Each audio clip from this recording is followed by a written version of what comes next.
सो दोस्तों welcome in discover Rajasthan keep discover keep learn.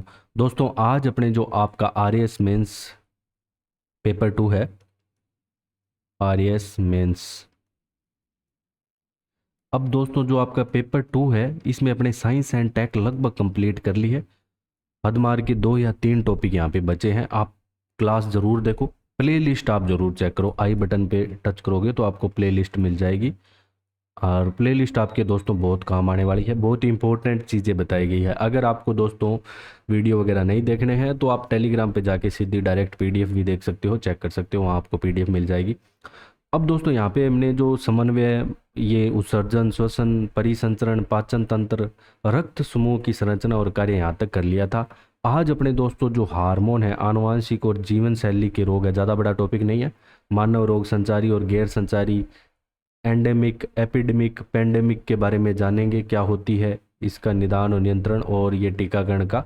तो ये सारे टॉपिक अपने आज कवर करने वाले हैं, तो आप क्लास में अंत तक जरूर बने रहें। तो स्टार्ट करते हैं दोस्तों। आज अपने पहले अपने जो एंडेमिक है, जो वैश्विक महामारी जिसे बोलते हैं, पेंडेमिक है, इसे स्टार्ट करते हैं। किससे?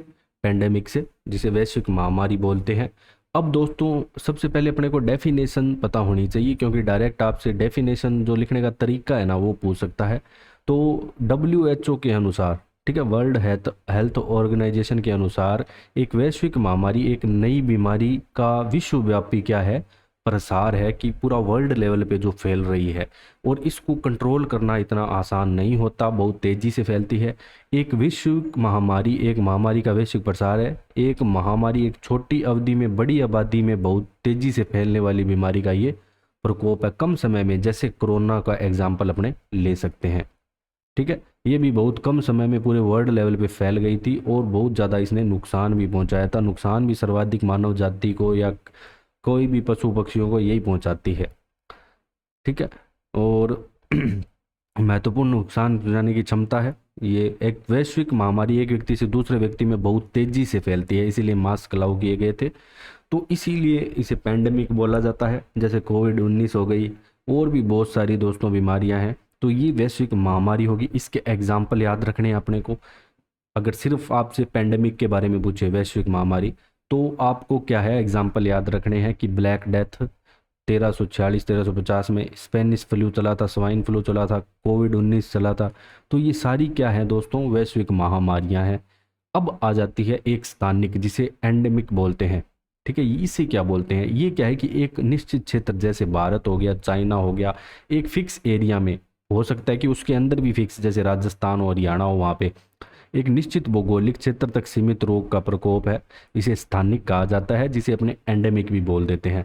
इस क्षेत्र की आबादी में एक स्थानिक हमेशा मौजूद होता है और अनिश्चित काल तक रहने की उम्मीद है। ये लंबे समय तक रहता है। जैसे कि वायरस, बैक्टीरिया आदि के कारण होते रहते हैं। जैसे कई बार अपने देखते हैं कि हर बार डेंगू आता है, मलेरिया आ जाता है, ठीक है। तो ये flu, malaria, syphilis, hepatitis B, ये सारे क्या हो जाएंगे आपके दोस्तों, एंडेमिक हो जाएंगे, ठीक है। फिर बात करेंगे दोस्तों एपिडेमिक की, जिसे महामारी बोलते हैं, एपिडेमिक, ठीक है। एपिडेमिक ये क्या होता है? महामारी कम समय में एक बड़ी आबादी में तीव्र गति से बीमारी प्रसार है। तो कम समय में बड़ी आबादी को इफेक्ट करती है। एक महामारी जरूरी नहीं, एक महामारी जरूरी संक्रामक नहीं है। जैसे भूतपूर्व हैजा, मधुमेह, खसरा, ठीक है, अपेक्षाओं के परे होता है। एक महामारी तब हो सकती है जब रोग पैदा करने वाले एजेंट मनुष्य पर्याप्त संख्या में मौजूद हों। अब इसमें संक्रामक और गैर संक्रामक दोनों तरह के दोस्तों यहाँ पे रोग शामिल हो जाते हैं। अब आपको इसके क्या है कि एग्जाम्पल याद रखने हैं। एशियाई फ्लू, गैर संक्रामक महामारी, ठीक है, ये एशिया में हैजा की महामारी। तो ये सारे इसके एग्जाम्पल हो गए। अब इसके अपने एक बार और अंतर देख लेते हैं सारणी में। डायरेक्ट आपसे तीनों में अंतर भी पूछा जा सकता है। एक बार मैंने आपको तीनों चीज़ें बता दी, तो उनको आप एग्जाम्पल से लिख सकते हो, तो इसको ध्यान रखना आप। अब आपके नाम है ना, जरूरी नहीं कि वैश्विक महामारी लिखा हो, पेंडेमिक भी लिखा आ सकता है। तो पेंडेमिक, एंडेमिक और एपिडेमिक, तीनों नाम याद रखना है। वैश्विक महामारी, स्थानिक और महामारी जिसे बोलते हैं। परिभाषा की बात करें तो एक महामारी एक नई बीमारी का वैश्विक प्रकोप है। इसमें कोई नई बीमारी आती है, जैसे कोरोना हमने कभी सुना नहीं था। एक स्थानिक रोग एक विशेष भौगोलिक क्षेत्र तक सीमित बीमारी का प्रकोप और लंबे समय तक लगातार मौजूद रहता है, वो स्थानिक हो जाएगा। एक महामारी एक छोटी अवधि में एक बड़ी आबादी में तीव्र गति से बीमारी का प्रसार है कि कम अवधि में ज़्यादा गति से फैलती है। प्रकृति की बात करें तो सबसे खतरनाक आपके ये वैश्विक महामारी ही आती है दोस्तों। और इसमें दोस्तों जो समग्र संक्रमण दर स्थिर रहती है, भौगोलिक प्रसार तक सीमित, ज़्यादा नहीं फैलती, और किसी क्षेत्र में जनसंख्या के संक्रमण दर में अचानक और अप्रत्याशित वृद्धि हो जाती है। एकदम से पता लगता है कि इस एरिया में डेंगू के मरीज बढ़ गए हैं। ठीक है, तो ये देख सकते हो आप, इसमें डेंगू का एग्जाम्पल है महामारी में। तो ट्रांसमिशन सेपरेट, बीमारी का प्रसार बहुत तेजी से होता है, मतलब एक व्यक्ति से दूसरे व्यक्ति में। इसमें कुछ हद तक कंट्रोल रहता है। ठीक है, और इसको अपने कंट्रोल कर भी सकते हैं थोड़ा बहुत। एक विभिन्न तरीकों से फैल सकती है, जैसे प्रसारित, मिश्रित, अन्य अलग अलग तरीके हैं इसमें फैलने के। फ्यूचर का कोर्स क्या है? मानववादी में एक प्रतिरक्षक टीका बनाना होगा, जैसे बहुत सारी वैक्सीन्स बनाएगी सीरम इंस्टीट्यूट ऑफ इंडिया के द्वारा, भारत बायोटेक के द्वारा। तो यहाँ पे वैक्सीन का निर्माण किया गया। यहाँ पे दोस्तों पहले से भी दवाइयाँ होती हैं इन चीज़ों की। ठीक है, उदाहरण के लिए यहाँ पे दोस्तों SARS-CoV-2, ठीक है, जो कोविड-19 है। अफ्रीका में जो मलेरिया है, यूएस में खसरा है, ये स्थानीय का एग्जाम्पल होगा। एग्जाम्पल जरूर लिख के आना, उससे आपको थोड़ा बढ़िया इफेक्ट पड़ेगा। यहाँ पे हैजा, खसरा, मलेरिया, ये महामारी के एग्जाम्पल हो गए। डेंगू हो गया, तो ये अंतर हो गया इन तीनों में। तो आई होप कि आपको सारी चीज़ें अच्छे से समझ आ गई होगी। तो अब अपने नेक्स्ट चलते हैं, संचारी और गैर संचारी रोग। डायरेक्ट अंतर से आप याद रख लो कि क्या होते हैं संचारी रोग और गैर संचारी रोग। वैसे अगर अपने इसके डिटेल में जाएं तो बहुत कुछ आ जाएगा। देखो अर्थ क्या होता है, सीधी बात है, संक्रामक और गैर संचारी रोग। जो संचारी है, एक बीमारी जो हवा, पानी, शारीरिक तरल पदार्थ आदि को एक व्यक्ति से दूसरे व्यक्ति में फैलती है ना, तो वो संचारी हो जाएगा। गैर संचारी में एक व्यक्ति से दूसरे व्यक्ति में नहीं फैलती। तो डेफिनेशन आपको समझ आ गई होगी अच्छे से। ठीक है, जो संक्रामक रोग होते हैं या संचारी होते हैं, इसको अपने संचारी भी बोल सकते हैं। तो ये क्या होते हैं दोस्तों, संक्रामक प्रकृति के होते हैं, ये गैर संक्रामक होते हैं। इनका मतलब यही होता है कि एक व्यक्ति से दूसरे व्यक्ति में फैलते हैं वो संक्रामक, नहीं फैलते वो गैर संक्रामक। देखो इसमें मेन बैक्टीरिया और वायरस होंगे, और यहाँ पे कोई संक्रामक एजेंट नहीं होगा। मैक्सिमम इसमें अनुवांशिक रोग आते हैं, विरासत में नहीं मिल सकता। ये विरासत में मिलता है, मतलब आपके माँ बाप में हो कहीं इस प्रकार से, इसलिए विरासत बोला जाता है। तीव्र, क्योंकि यह तेजी से विकसित होता है संक्रामक रोग। ठीक है, ये दीर्घकालीन है क्योंकि धीरे धीरे विकसित होता है और लंबे समय तक बना रहता है, आपके पीढ़ी दर पीढ़ी आगे चलता रहता है, इसलिए इसे दीर्घकालीन बोलते हैं। फिर बात करें कारण, रोगाणु अत्यधिक संक्रामक होते हैं, एलर्जी बीमारी, ठीक है, कुपोषण वगैरह हो गया, ये सारा इसमें आता है। इलाज की बात करें तो पारंपरिक तरीके से शल्य चिकित्सा द्वारा, और इलाज हो तो हो भले, वरना ऐसा नहीं है कि जरूरी नहीं कि इन चीज़ों का इलाज हो। उदाहरण की बात करें तो दोस्तों टीबी हो गया, टाइफाइड हो गया, मलेरिया, एड्स, हैजा, ये सारे आपके संक्रामक हो जाएंगे। ठीक है, रिकेट्स, मधुमेह, एलर्जी, कैंसर, क्वाशक्योर, हृदय रोग, ये सारे आपके क्या हो जाएंगे, गैर संक्रामक रोग हो जाएंगे। तो ये दोस्तों मेन अंतर आपका किस में हो जाएगा, संचारी और गैर संचारी रोग में। अब हार्मोन से पहले अपने कुछ चीज़ें और जान लेते हैं। अब आप इसमें डीप में जाना चाहो तो और भी जा सकते हो दोस्तों, कि आप विषाणु जनित रोग याद रख सकते हो कि विषाणु जनित रोग कौन कौन से होते हैं। विषाणु जनित रोग जो कि विषाणु के कारण होते हैं, एक होते हैं आपके दोस्तों बैक्टीरिया जनित रोग, ठीक है, जो कि जीवाणु के कारण होते हैं। अब विषाणु जनित में एक आपका दोस्तों एड्स आ जाएगा। ठीक है, अब एड्स के उपचार के लिए सुरामीन, साइक्लोस्पाइरिन, बहुत सारी दोस्तों यहाँ पे AZT, मैक्सिमम मेन आपको AZT का नाम सुना होगा, इसका प्रयोग किया जाता है, ये दवाइयाँ हैं।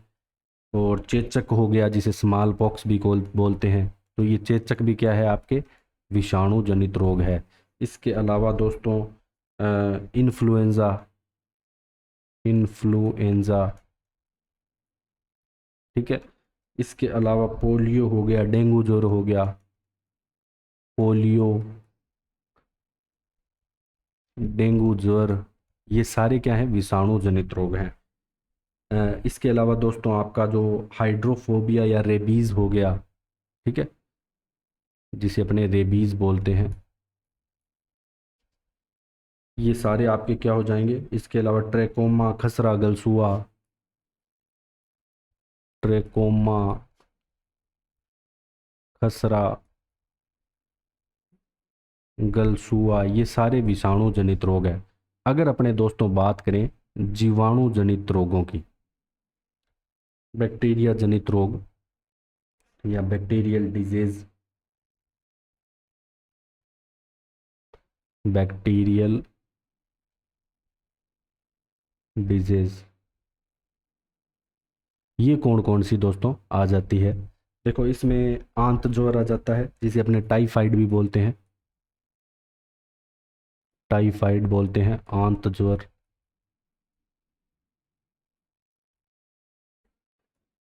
इसके अलावा दोस्तों आंत ज्वर के अलावा यहाँ पे तपेदिक आ जाता है, टीबी जिसे ट्यूबरक्लोसिस भी बोलते हैं, तो ये बैक्टीरियल डिजीज है। इसके अलावा दोस्तों आपका प्लेग आ गया, प्लेग के अलावा हेजा, ठीक है, हेजा को अपने बोल देते हैं कोलेरा, डिप्थीरिया,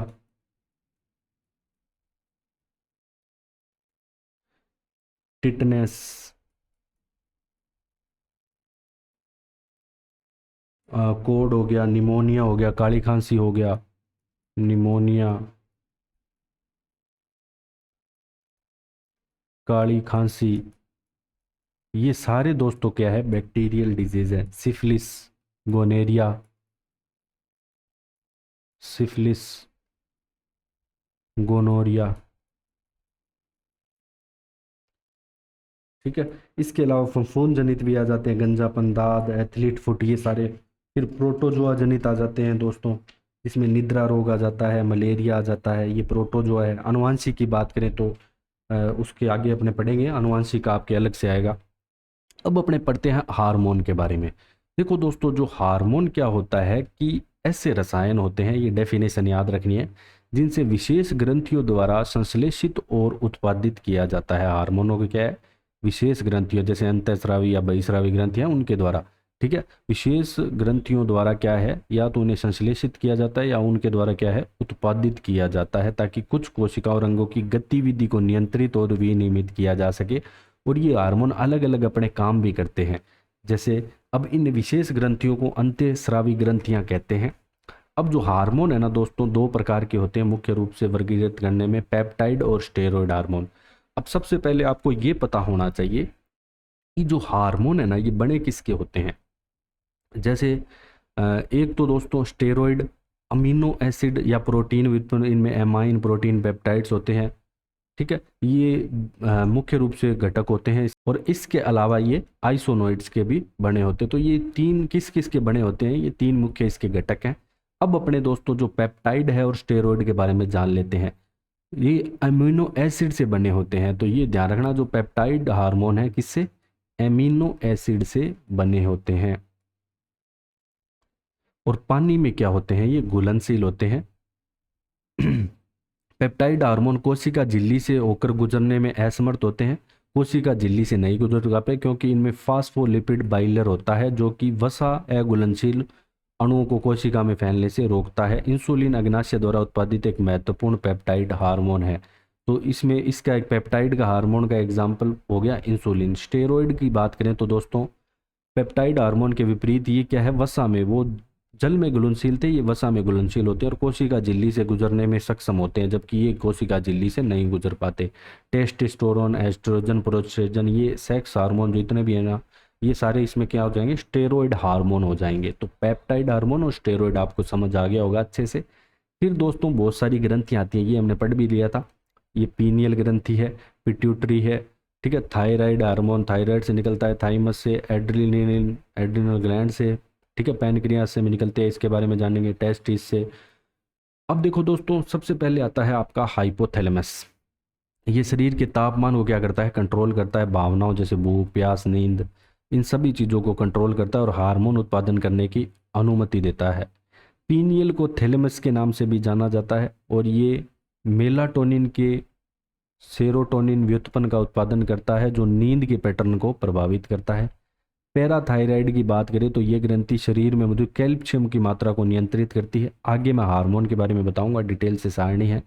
थाइमस या टी कोशिकाओं के उत्पादन अनुकूली प्रतिरक्षा प्रणाली, कामकाज और थाइमस की परिपक्वता में मदद करती है। थायराइड की बात करते हैं तो यह हार्मोन उत्पन्न करता है जो हृदय गति और कैलोरी जलने के तरीके को प्रभावित करता है, कि जो आप कैलोरी जो भी कुछ खा रहे हो उसको बर्न भी अपने को करना होता है, वो किस प्रकार से हो रहा है। अधिवक्र की बात करें तो ये ग्रंथि दोस्तों सेक्स ड्राइव, कोर्टिसोल तनाव हार्मोन को नियंत्रित करने का उत्पादन करती है। तो ये ग्रंथियां हैं। पिट्यूटरी, इसको मास्टर कंट्रोल ग्रंथि भी कहा जाता है, क्योंकि ये अन्य ग्रंथियों को नियंत्रित करने में मदद करती है। इसके अलावा ये वृद्धि और विकास के गति देती है। अग्नाशय की बात करें तो इंसुलिन हार्मोन यहीं से स्रावित होता है।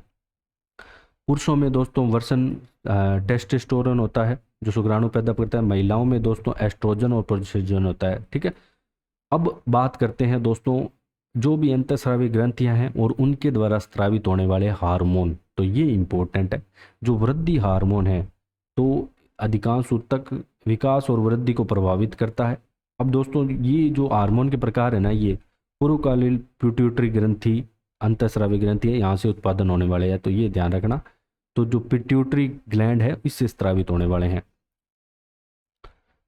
थायराइड, ठीक है, जो थायराइड ग्रंथि से। और फिर आ जाता है ACTH जिसे बोलते हैं एड्रीनो कार्टिकोट्रोपिक हार्मोन। ये गुर्दों का बाह्य आवरण है। ग्लूकोकोर्टिकोइड हार्मोन के स्राव को बढ़ावा देता है ये ACTH। तो अपने को तो ये पता होना चाहिए निकलता कौन सी ग्रंथि से है। निकल कौन सी ग्रंथि से रहा है? पिट्यूटरी से। मेलेनोसाइट उत्तेजक MSH त्वचा में मेलेनोसाइट मेलेनिन उत्पादन को यहाँ पे बढ़ावा देता है। आप देखोगे दोस्तों कुछ लोगों को है ना वाइट स्किन, थोड़ी सी मतलब कलर चेंज हो जाता है, वो मेलेनिन की कमी के कारण होता है। फिर आ जाता है ल्यूनिजाइटिंग हार्मोन जिसे अपने LH बोलते हैं। महिलाओं में अंडाशय में ओव्यूलेशन और प्रोजेस्टेरोन को उत्तेजित करता है। कूप उत्तेजक हार्मोन इसे बोलते हैं FSH। मादा के अंडाशय में मौजूद है ये भी। फिर आता है प्रोलैक्टिन। महिलाओं की स्तन ग्रंथियों में ये दुग्ध उत्पादन को बढ़ावा देता है प्रोलैक्टिन। तो ये मेन इसमें जो ग्रंथि कौन सी आ रही है? पिट्यूटरी ग्लैंड आ रही है, ये ध्यान रखना। फिर बात करते हैं पश्चवर्ती। ये पूर्ववर्ती थी, अब ये पश्चवर्ती पिट्यूटरी ग्लैंड आ जाएगी। इसमें ADH आ जाता है। एंटी डाययूरेटिक हार्मोन किडनी गुर्दे में पानी की प्रतिधारण को प्रभावित करता है। रक्तचाप को, अपने ब्लड प्रेशर है ना उसको, BP को क्या करेगा? ये कंट्रोल करेगा। फिर बात कर लेते हैं दोस्तों अपने ऑक्सीटोसिन की। इसका नाम सबने सुना होगा, गर्भाशय स्तन ग्रंथि है। गर्भाशय और स्तन नलिका संकुचन को उत्तेजित करता है ऑक्सीटोसिन। ठीक है, देखो जो प्रोलैक्टिन तो क्या करेगा? दूध उत्पादन को बढ़ावा देगा। अब ये क्या है कि ग्रंथि आ गई जो ये बाहर निकलने के लिए, जो दूध को बाहर निकलने के उत्तेजित करेगी। थायराइड ग्रंथि की बात करें तो थायराइड हार्मोन शरीर की अधिकांश कोशिकाएं जो चयापचय को नियंत्रित करती है और विकास परिपक्वता तंत्र का गतिविधि पर पूरा। फिर कैल्सिटोनिन आ जाता है, मुख्यतः अस्थि में हड्डियों के विघटन दर को कम करता है। हड्डियों में मतलब कैल्शियम की जो कमी है, मतलब जो कैल्शियम है उसको कंट्रोल करता है लेवल को। तो थायराइड ग्रंथि से निकलने वाले कौन से हो गए? थायराइड हार्मोन और कैल्सिटोनिन, तो ये याद रखना। फिर पैराथायराइड ग्रंथि से कौन सा निकलता है? सेम पैराथायराइड निकलेगा जो कि हड्डी गुर्दा के लिए है। रक्त कैल्शियम स्तर को नियंत्रित करने में एक महत्वपूर्ण कारक है। फिर दोस्तों एड्रिनल ग्रंथि से कौन कौन से निकलेंगे? एपिनेफ्रिन निकलेगा, रक्त वाहिकाएं, यकृत, हृदय वसा कोशिकाएं। नोरे पिनेफ्राइन, रक्त वाहिकाएं, यकृत, हृदय और वसा कोशिकाएं, रक्तचाप नियंत्रित करती है ये भी। एल्डोस्टीरोन, गुर्दे, पसीने, ग्रंथियां और आंत। ठीक है, इसके अलावा दोस्तों कोर्टिस्ट्रॉइड, ये अधिकांश ऊतक महत्वपूर्ण शारीरिक प्रक्रियाओं को नियंत्रित करता है, सूजन को कम करता है, जैसे रक्त शर्करा, रक्तचाप, मांसपेशियों की ताकत को स्थिर रखता है। तो ये सारे काम ये करेगा। फिर अगर बात करें दोस्तों अग्नाशय से, विशेष रूप से लेंगर संदीप कोशिकाएं, जैसे इंसुलिन अग्नाशय से ही निकलता है, याद रखना है, इंपॉर्टेंट है। इसके अलावा ग्लूकोगोन, ये शर्करा के स्तर को क्या है? इंक्रीज करता है ग्लूकोगोन हार्मोन। ये थाइमस की बात करें तो दोस्तों प्रतिरक्षा कोशिकाएं तक जो अपने प्रतिरक्षा प्रणाली के विकास में क्या है मदद करता है। पीनियल ग्रंथि से मेलाटोनिन निकलता है जो हाइपोथैलेमस और कई अन्य ऊतक नींद को बढ़ावा देने के दौरान मेलाटोनिन जारी करता है। ठीक है, तो ये पीनियल ग्रंथि से निकलता है मेलाटोनिन जो अपने नींद को बढ़ावा देता है, निद्रा को। अंडाशय की बात करें तो दोस्तों एस्ट्रोजन और प्रोजेस्ट्रोजन, ये सुना होगा आपने अच्छे से। तो ये अंडाशय से निकलते हैं, वृषण से टेस्टोस्टेरोन निकलेगा। फिर हाइपोथैलेमस, हाइपोथैलेमस से दोस्तों यहाँ पे gonadotropin releasing hormone GnRH, Piyush ग्रंथि है मेन यहाँ पे, यहाँ भी पीयूष ग्रंथि, पीयूष चारों पीयूष ग्रंथि से ही है। कोर्टिकोट्रोपिन रिलीजिंग हार्मोन है, इसको बोलेंगे अपने सीआरएच, जीएनआरएच, सीआरएच, ये टीआरएच है। थायरोट्रोपिन रिलीजिंग हार्मोन, वृद्धि हार्मोन, ठीक है, जो आपकी हाइट वगैरह कंट्रोल करता है। अब दोस्तों आपके महत्वपूर्ण इंपॉर्टेंट हार्मोनों की यहाँ पे सूची दी गई है। कोर्टिसोल, इसमें तनाव हार्मोन कहा जाता है कोर्टिसोल को, क्योंकि यह शरीर के तनाव का जवाब देने में मदद करता है। यह हृदय गति को बढ़ाकर रक्त शर्करा के स्तर को बढ़ाकर आदि किया जा सकता है, मतलब तनाव से संबंधित कोर्टिसोल है। एस्ट्रोजन की बात करें तो महिलाओं में मौजूद होता है, ये अपनों ने पढ़ ही लिया अच्छे से इसको। मेलाटोनिन की बात करें तो मुख्य रूप से ये स्कैडियन ले या नींद चक्र को नियंत्रित करता है, ये भी हमने पढ़ा है अभी। प्रोजेस्टेरोन की बात करें तो ये मासिक धर्म चक्र, गर्भावस्था या भ्रूण जनन के लिए जिम्मेदार है। टेस्टोस्टेरोन पुरुषों का है। तो ये कुछ इंपॉर्टेंट हार्मोन आ जाते हैं। अब आपसे दोस्तों हार्मोन के कार्य पूछ सकता है, इंपॉर्टेंट है कि हार्मोन क्या क्या काम करते हैं। वैसे तो आपको समझ आ गया होगा जो पीछे हार्मोन पढ़ेगी क्या काम कर रहे हैं। भोजन चयापचय, तरक्की और विकास, प्यास भूख पर नियंत्रण, शरीर का तापमान बनाए रखते हैं, मनोदशा और संज्ञानात्मक कार्यों को विनियमित करना, यौन विकास और प्रजनन को आरंभ करना और बनाए रखना। तो ये पॉइंट आपको याद होने चाहिए, ये इंपॉर्टेंट है हार्मोन के बारे में। ये सारे पॉइंट आपको पता होने चाहिए अच्छे से हार्मोन के बारे में। अब नेक्स्ट अपने दोस्तों बात कर लेते हैं आनुवांशिक विकारों के बारे में। आनुवांशिक विकार किसी जीव के जीनोम में परिवर्तन की असामान्यताओं के कारण होते हैं। तो पहली लाइन बहुत ज़्यादा इंपॉर्टेंट है। देखो ये आपके जो भी डीएनए में परिवर्तन होता है या जीन में परिवर्तन होता है उसी के कारण होते हैं। आपको माता पिता से आपको ये मिलते हैं।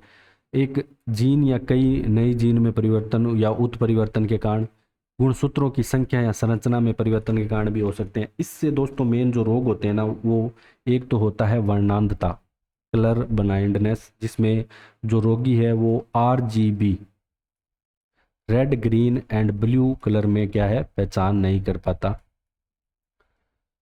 दूसरा दोस्तों मेन रोग आता है इसमें हीमोफीलिया। इसमें क्या है कि आपका रक्त का थक्का नहीं जमता जल्दी से, ठीक है। चोट लग जाती है तो आम बंदे के तो जम जाएगा, लेकिन इस पे नहीं जमेगा, रक्त का थक्का नहीं बनेगा। फिर आता है दोस्तों एक Turner syndrome, Turner syndrome. Fourth दोस्तों आप क्या जाता है क्लाइनफेल्टर सिंड्रोम,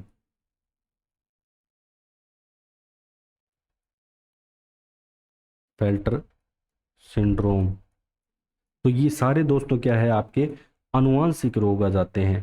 फिर एक आ जाता है दोस्तों, इसमें क्या है कि गुणसूत्र की संख्या आपके बढ़ जाती है, 47 हो जाती है। अब एक आता है डाउन सिंड्रोम, डाउन्स सिंड्रोम। एक आता है पटाऊ सिंड्रोम। तो ये सारे क्या हैं दोस्तों आपके आनुवांशिक रोग हैं। इनके एग्जाम्पल आप लिख के आ सकते हो, आनुवांशिक विकार हैं ये सारे। अब दोस्तों बात करें इनके प्रकार, आनुवांशिक विकारों के प्रकार। एक आता है मेंडेलियन विकार। ये विकार एकल जीन में उत्परिवर्तन के कारण होता है, सिर्फ एक जीन में कोई चेंजेज आ जाए, ठीक है। तो इसके को क्या बोलते हैं मेंडेलियन विकार बोलते हैं। वंशावली विश्लेषण द्वारा इनका आसानी से पता लगाया जा सकता है। ये विकार autosomal dominant, autosomal recessive, sex linked dominant, sex linked recessive, mitochondrial हो सकते हैं। एग्जाम्पल की बात करें तो ये हीमोफीलिया वाला एग्जाम्पल लिखे आना, ये इंपॉर्टेंट है, ये लिंग संबंधी है। एल्बिनिज्म ऑटोसोमल रिसेसिव है। Sickle cell anaemia, cystic fibrosis. तो जो सिकल सेल एनीमिया, हीमोफीलिया, दो एग्जाम्पल लिखे होगे तो भी बहुत है। तो ये टाइप याद रखना है इसके कि मेंडेलियन विकार होता है आनुवांशिक विकारों के प्रकार में। फिर आता है आपका दोस्तों एक गुणसूत्र विकार। ये विकार गुणसूत्रों की संख्या या संरचना में, अब यहाँ पे आपके क्या होगा कि गुणसूत्रों में परिवर्तन होगा। कभी कभी संपूर्ण गुणसूत्र प्राप्त होते हैं या नष्ट हो जाते हैं, कई बार गुणसूत्र कम हो जाते हैं, कई बार ज़्यादा हो जाते हैं। तो सबसे पहले डाउन सिंड्रोम, गुणसूत्र 21 का जोड़ा यहाँ पे ट्राइसोमी हो जाता है। टर्नर सिंड्रोम, एक्स गुणसूत्र इसमें XO का भाव होता है, क्लाइनफेल्टर। तो ये सारे क्या गुणसूत्र संबंधी विकार हो गए आपके। बहुक्रियात्मक आनुवांशिकी, इसमें क्या होगा दोस्तों, आपके पॉलीजेनिक इनहेरिटेंस इसको बोला जाता है साथ में। ये पर्यावरणीय कारकों या जीन उत्परिवर्तन के परिणामस्वरूप होते हैं।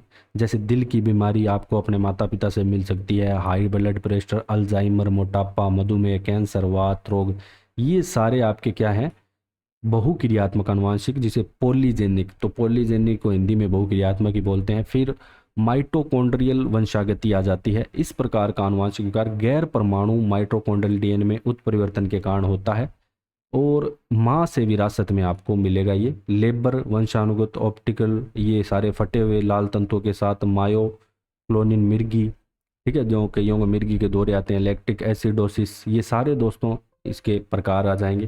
तो ये आनुवांशिक रोगों के प्रकार हो गए। अब दोस्तों अपने थोड़ा शुरू में चलते हैं, 2-4 चीज़ें बता देता हूँ मैं आपको, और क्योंकि वो क्या है कि उसमें इतनी कोई ज़्यादा बड़ी चीज़ नहीं है, बाकी जो इंपॉर्टेंट चीज़ें थी वो मैंने सारी आपको करवा दी। अब आपके देखो यहाँ पे एक टॉपिक दे रखा है, कौन सा ये देखो, जीवन शैली के रोग। अब जीवन शैली के रोग क्या हो जाएंगे आपके, अब आप आराम से दोस्तों ये जो जीवन शैली के रोग हैं इनको लिख सकते हो, इसमें कोई बड़ी बात नहीं है।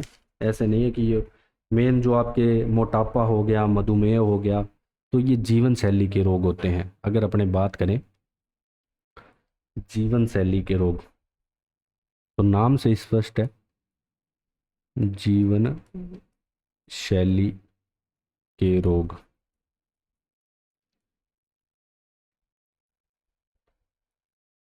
तो जीवन शैली के रोग में देखो सबसे पहले आपका आ जाता है मोटापा। मोटापे के बाद यहाँ पे दोस्तों मधुमेह है। ठीक है, अब मोटापा आपको काउंट कैसे करते हैं, जो आपका BMI है, बॉडी मास, ये 25 से ना से कम होना चाहिए। 25 से क्या होना चाहिए, कम होना चाहिए। आपके वेट, बाकी आपकी हाइट और वेट पूरा हर एक का अलग अलग होता है। फिर एक आ जाता है दोस्तों हृदय रोग, तो ये इसमें जीवन शैली के रोग में भी आ जाता है। High BP, high blood pressure, ये सारे प्रमुख जीवन शैली के रोग आ जाते हैं। नींद विकार, कईयों को नींद नहीं आती रात को, इंसोमेनिया जिसे बोलते हैं, ये सारे किसके हैं, जीवन शैली के। अब समाधान क्या है, स्वस्थ भोजन खाओ घर का, फास्ट फूड को इग्नोर करो, नियमित व्यायाम करो, अपनी आदतें सुधारो अच्छे से, ठीक है, टाइम से सोना, टाइम से उठना, जो मोबाइल वगैरह अपने यूज करते हैं वो सारी चीज़ें देखनी पड़ती है। ठीक है, जब कहाँ जाके दोस्तों यहाँ पे क्या है कि कंट्रोल हो पाता है इन सारी चीज़ों का। अब अगर अपने बात करें तो ये टॉपिक आपका हो गया। अब एक चीज़ और आ जाती है दोस्तों आपके टीकाकरण वाली, जिसमें आपके मेन मिशन इंद्रधनुष वगैरह अपने पढ़ते हैं जो प्रतिरक्षीकरण और टीकाकरण ये है। तो टीकाकरण में मेन जो आपके मिशन इंद्रधनुष है, इसमें रोगों की पहचान कर टीके लगाए जाते हैं, अलग अलग कार्यक्रम भी। तो आप इसको थोड़ा सा करंट से रिलेट कर सकते हो कि जैसे 2015 में कितने ज़िले में स्टार्ट किया गया, कब इसको प्रारंभ किया गया ठीक है, तो इसकी आप वो चीज़ इसको थोड़ा सा देख लेना अच्छे से टीकाकरण वाले को कि कब प्रारंभ किया गया, कब इसको स्टार्ट किया गया। बाकी आपके टॉपिक कंप्लीट हो गए। अब दोस्तों नेक्स्ट क्लास में अपने ड्रग्स और जो पादप है इनका पूरा कर लेंगे कंप्लीट, और जो जैविक खेती है, जैव प्रौद्योगिकी है, इसको मैं आपको अलग से करवा दूंगा। सो अगर आपको हमारे द्वारा पढ़ाया गया कंटेंट थोड़ा बहुत भी हेल्पफुल लग रहा है तो ज़्यादा से ज़्यादा शेयर करें, सब्सक्राइब करें। So thanks for joining discover Rajasthan.